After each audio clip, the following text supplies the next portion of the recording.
this is absolutely ridiculous. It was called Clash of the Comics, and we're going to get into it as I explain what that is, but it went down in the Hammersmith Apollo. Now, if you don't live in the United Kingdom, you probably don't realize what a big deal the Hammersmith Apollo is, but it is a big old venue where many comedians perform, hence why it was there, and yet they sold out the place. There was 3,500 people there.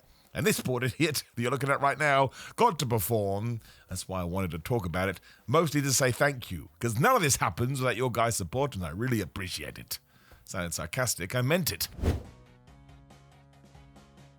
Now look, if you are watching this on Wednesday, 15th of October 2026, and you do not live in the United Kingdom, you can go to clashofthecomics.live, and you have until 23:59 p.m. your time to get the pay-per-view and watch it. The only reason I do say that is because if you do live in the United Kingdom, this will be airing on, I think it used to be called Dave, and now it's called like You and Dave, the television channel, in either November or December. And that's hilarious as well. So if you ever wanted to watch me wrestle on television, you are going to get that opportunity. But yes, I make sure there's a link in the description down there. It doesn't cost that much at all. So if you do want to check it out, I promise you, not only will you enjoy it from Simon, what are you doing standpoint, but it does have a bunch of UK stand-up comedians on there, and they're all very, very funny. And that was the idea of the whole show. Let me give you the 411. It was comedians teaming with wrestlers. It was comedians versus wrestlers. They are very sort of UK-centric people, I suppose, but these are massive celebrities. I want to make it very clear. You had like Ed Gamble, you had Phil Wang, you had Nish Kumar on commentary, and because it was more of a comedy show, they had the commentary blaring out the loudspeakers, so I had to turn away time and time again when I was on the outside selling because he was making me laugh. You had Greg James, he of BBC Radio 1 fame. I mean, it just goes on and on and on and on. I will have forgotten somebody here, so you have to forgive me. You had Max Fosh, who's like a massive YouTuber that I had watched before, now basically a stand-up comic too. It was just utterly ridiculous. Joe Lycett was there, James Acaster. You would just turn corners and you were like, why am I here? Talk about having imposter syndrome, to say the least. And the match that I was involved in was a 9-man, which made me laugh. I actually think it was a person, I should say. I think it was meant to be a 10-person gauntlet, and then obviously wrestling happened and some people weren't able to make it, or the card subject to change. But I just thought 9 was funnier. It's just such a random number. But it was essentially the casino gauntlet, whatever the flub AEW are calling it, where you start off with 2 teams and another team comes in every 2 minutes. The Royal Rumble approach, right? And it was me and my partner, Sarah Keysworth, who is also just a massive commit. You go on these people's Instagrams, and obviously I've heard of all of their names, and I've caught them on Live at the Apollo especially. If you know what Live at the Apollo is, it's so bizarre to see somebody. But again, just an absolutely massive star, and a totally wonderful person as well. Shout out to Keys, as they were called. But it was me and Keys, and the first people I had in there was Adam Maxted and Abby Clark. Now, Maxted always makes me laugh because he is a really good professional wrestler here in the UK and everywhere. He's been worldwide, but he's also been on Love Island. So he was like perfect for the show. He kind of, well, fit into both camps. And Abby Clark, you probably know from blowing up on TikTok and then also going around. But it was just absolutely mad. Obviously, a lot of the spots we did was fun. You could call it goofy wrestling for life. But it was twofold, really. I mean, from a personal level of experience, we've talked about my story from time to time, and how when I first broke into wrestling, and I totally understand this in case you haven't heard me talk about this before, a lot of I don't want to work with a YouTuber, you're just a YouTuber. It's just wrestling, right? And I'm sure it happens in all forms of entertainment. My response in my head was always, what do you do for a living? Imagine they said electrician. It's like, well, I don't want to work with the electrician. It's absolutely ridiculous. It makes no sense. But to go from that 6, 7, 8 years ago, whenever the flub it was, to being a part of the coolest crew ever, like some of the wrestlers they had, I mentioned Maxted, Bullet was there, Big Damo was there, Coronar was there, Spike Trevay was there. Again, I got to stop, Nina Samuels was there. I got to stop talking so I'm going to forget somebody. I've already forgotten somebody, and now I hate myself. To a horrible degree. Rishi Ghosh was there, and so on and so forth. To be able to work with a bunch of people that have kind of stand out to the British wrestling scene and have been around for a long time, so they have longevity, they have made this their careers, was just totally nuts, to be completely honest with you. But to walk out in front of 3,500 people in a venue that is super duper famous, like I say, within, I think, most of the United Kingdom, but especially London, like anybody on their way up has played there, and to sell it out in front of 3,500 people was nuts. Now, the way we made our entrances was basically where I'm sure you've been into a theatre before, so you come through the lobby, you come through the forum, and then you find your seats. We were coming from that area where you would walk out to get your seats. So that was amazing too, because you got to walk through a sea of people. I would imagine, say, 70% were just drunk comedy fans, but they were happy to be loud, I should say. 30% were likely wrestling fans. But that just created this amazing mix of noise. Now, two things happened here. One, it meant when I gave Max Fosh and Spike Trevay a double suplex, they popped like I just won, like I just won the main event of WrestleMania. I went nuts and ensured that I took my moment in front of the crowd. But the other good part of it, of course, is when you do have that moment and you can do the almost panoramic view, it is totally surreal to be on a stage that, again, many famous people have walked and see all these people just cheering on wrestling and being in the middle of that. It was truly awesome. It was truly great. It was truly wonderful. And I couldn't appreciate the opportunity ever more. I mean, I just mentioned imposter syndrome. I think it's something that we all deal with as we go through life. Why am I here? How did this happen? Somebody's about to walk in and go, the bald guy, he shouldn't be here. He's got to leave. But when you are wrestling and you kind of, lose all those inhibitions and you focus in on the moment, which actually is hard to do, I think that's something that a lot of people will tell you. It's a skill in itself to not be thinking about what am I going to do next? What about this? What about that? And just sort of calm your brain. So you are making those entrances. You can sort of take it all in. Well, it's just a very special moment when it does go down. In the main event, which I'm going to talk about in just 1 second, I got to do a run-in. And again, it wasn't any music people were familiar with. It wasn't like Stone Cold Steve Austin was coming out. But as I was coming, people started to realize, Miller's here to get some revenge, which is what happened at the end of the tag gauntlet. And hearing that swelling noise, I tell you, this is a wild exaggeration, but it's also massively true. I'm only saying that to protect myself. Could have been the best moment of my entire life. Like, I don't really think... So I was very blessed as well to be part of AEW All In, the first one in Wembley, or the second one technically. And I think when I did my little extra bit on the pre-show, there's about 40,000 people there. It was around about half full. I couldn't believe that noise. Now, again, that's a big open-air stadium, so a lot of the sound goes up, but it still sounds like an earthquake happening. Here, of course, the Hammersmith Apollo has been built for noise because they want it to air things on TV and it bounces around the place. Hearing 3,500 people make any kind of a noise is totally crazy, and it does funny stuff to your brain.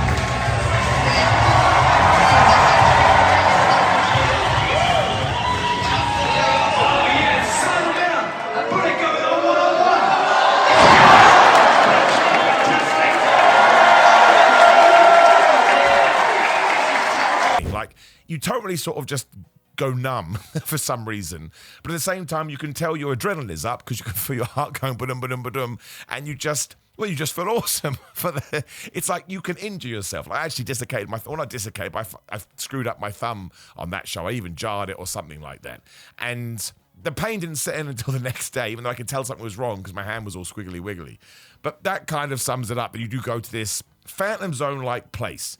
So it really is one of the best things I've ever done when it comes to wrestling. Thank you to everyone for supporting it. If you could check it out, we'd massively appreciate it because the more love it gets, hopefully we can do another one. Am I going to be part of that? I don't know.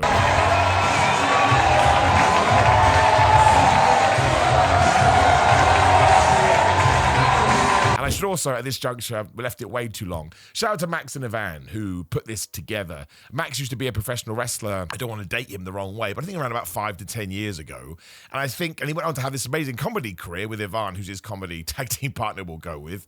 And he's been doing this for a long old time. I just think that's awesome, to take two passions and shove them together and be so into it, because he doesn't need to do this, right? He does it for the love of the game, to use 2025 terminology. But they were one of the teams in the tag team gauntlet called OGs, because of course it's their original concept.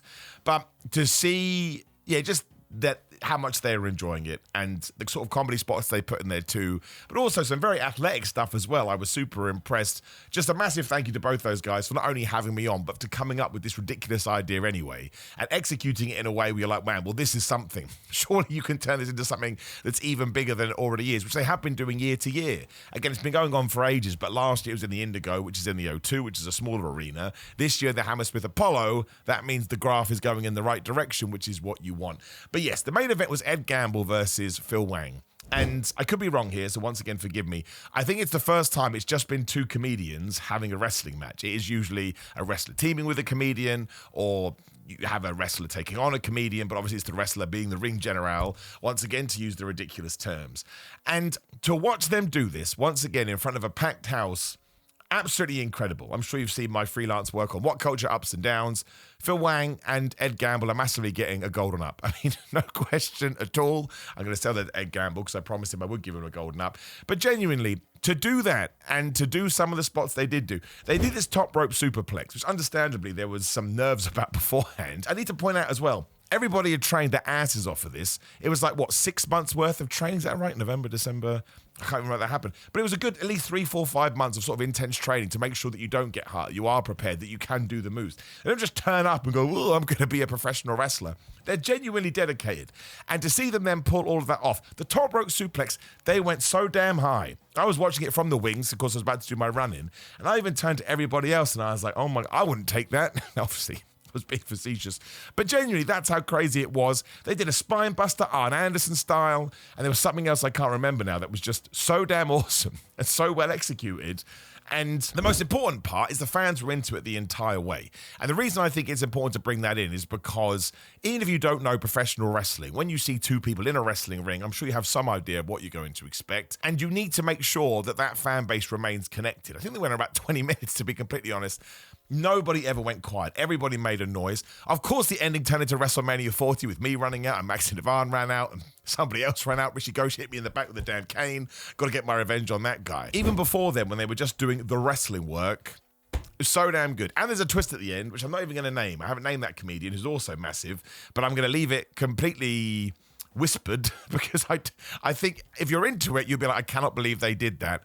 Total genius, totally over the top, but it made me laugh out loud when I found out. But yeah, for Ed and Phil to go out there and do that, I thought was just super impressive because, you know, even now with the experience I've had, every now and then you're nervous, you go out there and you ship the bed. It happens. I'm sure it's happened to you in your day-to-day life, in your hobbies. We all go out there and sometimes afterwards like, oh man, what happened there? I don't understand. So for them to be able to pull it off in the way that they did, I hope they're still riding the buzz. It happened a week ago as I am making this video, but yeah, I hope they're still totally over the moon, and I hope they have the thirst to do it more, and I imagine they would do because there was a championship belt involved, and again, there was some controversy here. Certainly sounds like to me the babyface has to get some revenge.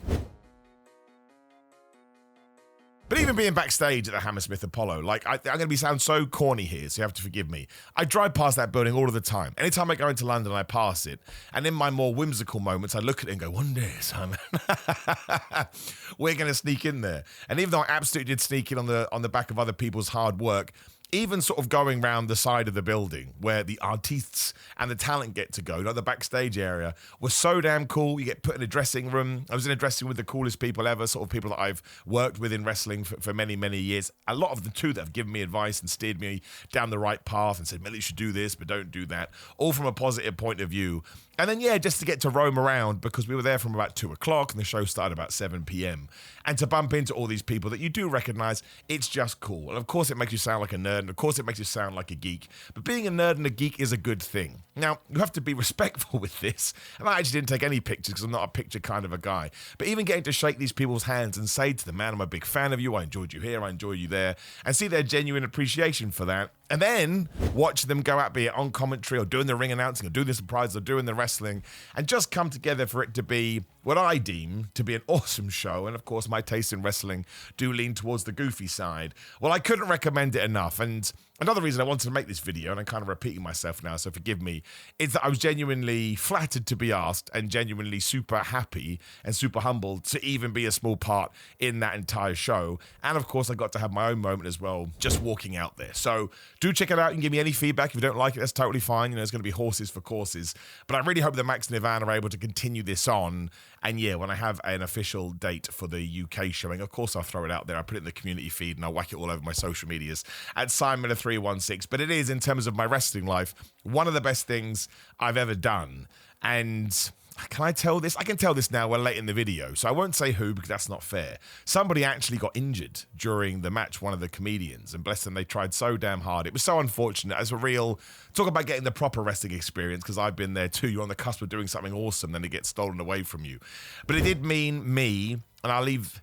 Should I leave them? No, they deserve praise. So a guy called Max Fosh, who again, he's a massive YouTuber, and again, he's gone on to do so many other things. I was in there with him, and I had to start calling spots to him on the fly, and the man was like a savant. he just listened, and that calmed me down. He wasn't even bothered, I don't think. He had to take a flying shoulder tackle from me that he was not meant to take, and he had to take some chops, which he was not meant to take, but again, like a duck to water. So that just kind of goes to show that if you are a performer of any kind of guys that have a certain skill level, you can use those to adapt it. And then I turned around, and a couple of the wrestlers, Spike to Drive and Backstage, just started to beat me up. I was a bit like, okay, we're back on it now. And I took a drop kick from Maxted, and I sold to the outside. I sold it to the outside of the ring because I had just been totally destroyed, which of course is always going to happen in professional wrestling. The whole day was just absolutely brilliant, and just like everybody brought their A game. And they must have been scared, they must have been intimidated. It would be like all of a sudden saying, Simon, do you want to go to a stand-up comedy tour? Like, oh, but I would do it, damn it, because I love that feeling in my tum-tum. Well, I have been pondering doing a small live show. I don't want to get carried away. It wouldn't be like a wrestling show, it'd be more like a stand-up thing featuring wrestling. If you got to the end of the video and you have any interest in that, drop me a comment, because you may go, don't do that, Simon, and I will listen to you. But again, thank you to Max and Ivan and everybody else involved, who was super kind to me as well. A couple of the comedians said they watch my Dumb Ups and Downs series and watch these videos on here as well, which always blows my brain, especially when they have millions and millions of Instagram followers. And I understand social media is not real, but I still think it's a nice indicator that you've probably done quite well in your life and you've taken your passion and you've turned it into something. So any questions, drop them below. This was more of a rant and a rave with some pictures to try and get it across, but I'm just so damn appreciative. And I think when you do have kind of a platform like this, sometimes it's just nice to be super duper positive, or at least that's me.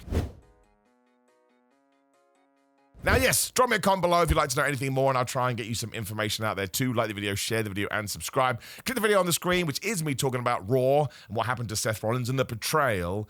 So many people did it anyway. I couldn't call it Bron Breakker turns on Seth Rollins. For obvious reasons, you can probably figure it out. Come say hello on social media, Simon316, patreon.com/Simon316 for my watch-alongs, only $5. Grillamine.com/Simon for 10% and more, 30% off rainbow supplements at the moment. You want these supplements, they are the best. Come get a cameo at Simon Miller. Come watch my stupid producing wrestling promo videos on TikTok. I really would appreciate if you could support them if you have the time. Otherwise, prowrestlingtees.com/Simon Miller for pro wrestling t-shirts, obviously. That is it. Have a terrific day. And I'll see you soon, hopefully on Clash of the Comics 9, maybe 14. They've done a lot of them.